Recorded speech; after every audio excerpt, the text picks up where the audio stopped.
Monsho. Whiskey.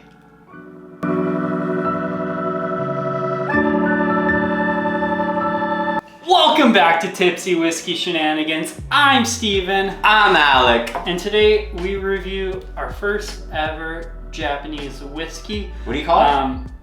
Monsho. A really, really cool Japanese whiskey. Picked up at Total Wine the other day. Monsho means crest in Japanese. Monsho whiskey pays tribute to family, tradition, and history. This pure malt whiskey is smooth and flavorful. So, this is a peated pure malt whiskey from Japan. It is roughly $45 in Arizona over here at Total Wine, and it is 43% alcohol by volume. All right, first time ever on this channel, we're gonna review a peated Japanese whiskey. And pause for cork pop. That was rough. It's okay. Made it work. Can Steve pour? Can Steve pour? Can Steve pour? Oh my gourd. Short pour for the win. Short pour. Alrighty. So Steve, before we get into this though, do you want to kind of discuss the legal requirements of Japanese whiskey? It's ambiguous at best. Cool. That's like literally like, I'm pretty sure pure malt means absolutely nothing, but it's like a buzzword. Like, you know, pure malt makes it sound like a single malt. Yeah. Which means a lot in Scotland, but I think in Japan it just means a whole lot of. But that's nor here or there. We're gonna drink this whiskey, but you know, what we think about it. All right, folks, we're gonna go ahead and get on the nose of this one. Nosy. Peated. I love peated whiskey. Definitely peated, but kind Is it very?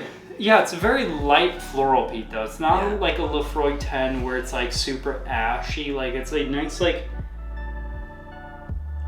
creme brulee. Yeah, it's a nice little like creamy vanilla custard that got like, what is that from? Boiled on top or whatever. Oh no! Where it's like you take the little torch and you go caramelized. Yeah, it's like caramelized creme brulee. Yeah, caramelized sugar on the top. Oh my god, it's like burnt sugars. Yeah, it is really a little bit sweet. of brown sugar in it. No, really sweet. I didn't expect peated to be this sweet. Yeah, but then like on top of that, like that nice like super sweet like brown sugar caramelized creme brulee flavor we got going on. There's also this other hidden layer of just like smoke and like floral peat. Like it's a very fruity floral peat. It's weird. Well, and as I'm used to like really ashy, smoky peat, and this is not that. Well, I think the more I smell it, the less peaty it actually gets. All right, let's go ahead and get on the palate.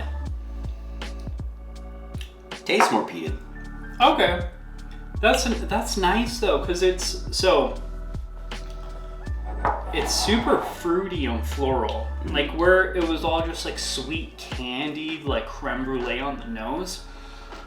It's this really sweet, like caramel apple with a little bit of floral, but then like toasted, I guess. Yeah, like there's a lot of peat on the end. Like peated graham crackers. Yeah, but the beginning is very sweet, very like that. It's like almost like pears and, well, not oranges, but pears and maybe like apricots. Yeah. Oh yeah, definitely pears and apricots. Oh, that's nice though, because it's like super sweet, fruity, peated. Yeah. Like it reminds me almost of remember the Port Charlotte? How like that was like kind of like fruitier compared to the other ones. But those are more dark fruits. Yeah. Well, yeah, that's a whole different level. Like this is a way lighter version of that. Like that's a darker, far more aggressive peat as well on that one. But this is kind of like a lighter version of that. Yeah, it's interesting. Like super light. Ooh, I like it though, because it's like if you're someone who's trying to get into peated whiskey and you find those flavors inherently aggressive, because I find that a little, I don't know, not strange or off-putting because I completely understand it. But for me, I just dove straight into peated Scotch. Like the first Scotch I had was Lefroy 10. That's pretty damn. And I just kept going with it, and I loved it. And I'm pretty sure you were relatively the same way. Yeah, like I'd had Scotch in the past, but it was pretty much just like Scotch. Well, by the time you got into whiskey, though, it was like peated whiskey is like your stuff. I mean, you definitely do enjoy a Highland here or there, but like it's mostly like peated Islas for you. Yeah. So this is definitely, I wouldn't say this is comparable to a peated Isla. This is more comparable to, I would say, like a semi-peated Highland. Yeah, I was gonna say the lightness is very similar to like a Highland Scotch, but it's also just a little malty, grainy too. It's definitely not a super old whiskey. No, but I couldn't find an age statement on it, but it's definitely not super old because there's very minimal like oak influence. Yeah, but needless to say, I think like finish is relatively short. Yeah, finish is short. It's got it's a relatively quick profile. However, it's not a bad profile. I think it's a nice, easy step into peat. Yes, without being too overwhelmed. Well, and I could totally see, like some other Japanese whiskeys that would be a little bit more peated, also having like a little bit more like that like florally light fruit kind of flavor to it. Just being pretty good actually. So take this review with a grain of salt from two guys who have had very minimal Japanese whiskey, so we're definitely not Japanese whiskey. But you can also say that we've had a lot of Scotch and American whiskey, and that's from the if we're talking comparisons, we're telling you it's different. Yeah. But it's not like off the wall. Yeah, I would say it's like a young semi-peated Highland Scotch. Yeah. But I think it was like $45. $45? $45. What's your grade? Ooh, you're making me grade. That's right. So I'm kind of grading it under the impressions of Scotch.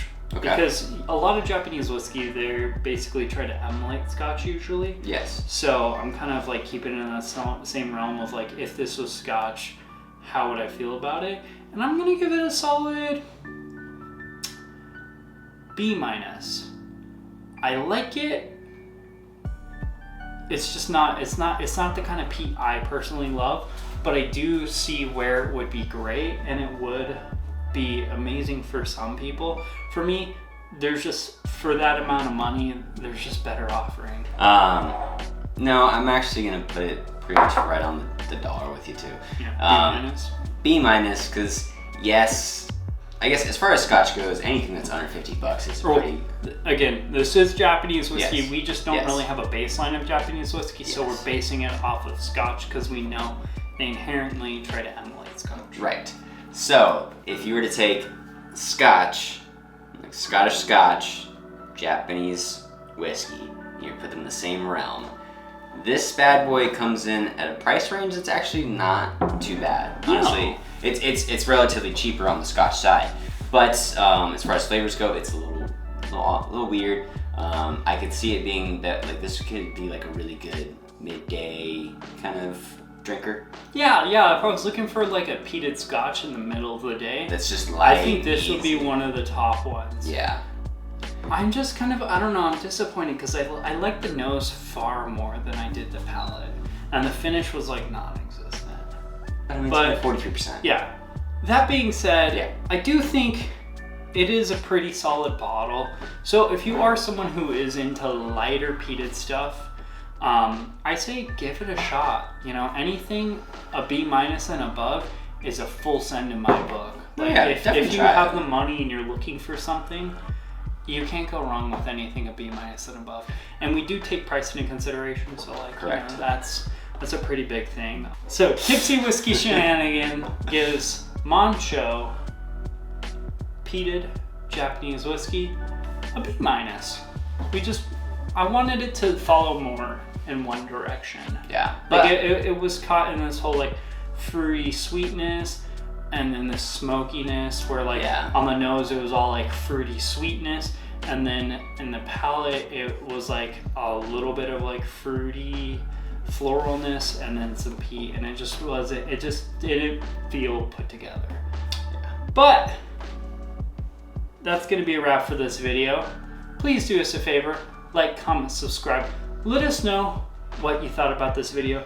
Let us know what you think about this bottle. And let us know what you think about Japanese whiskey in general. Yeah, if you guys have some good suggestions for Japanese whiskey, let us know. We know hardly anything about it. Correct. This is literally one of the first few bottles we've purchased of Japanese whiskey.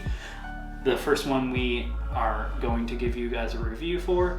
So, you know, we're very novice in the category of Japanese whiskey specifically, not whiskey as a whole. So, you know, let us know if you guys have anything you suggest, because I want to find some good things. Like, No, I for don't sure. want to stay in one lane of like, we're bourbon channel, or oh, we do Scotch reviews. Like, we are a whiskey channel, and I want to try whiskey from all over the world. We literally BS, drink whiskey, Yep. and do things. But on that note, still check out the Instagram, Facebook. Let us know if you've got any suggestions. And as always, we'll bring you content on the weekly. Yep. All right. Cheers, y'all. Cheers. We'll see you later.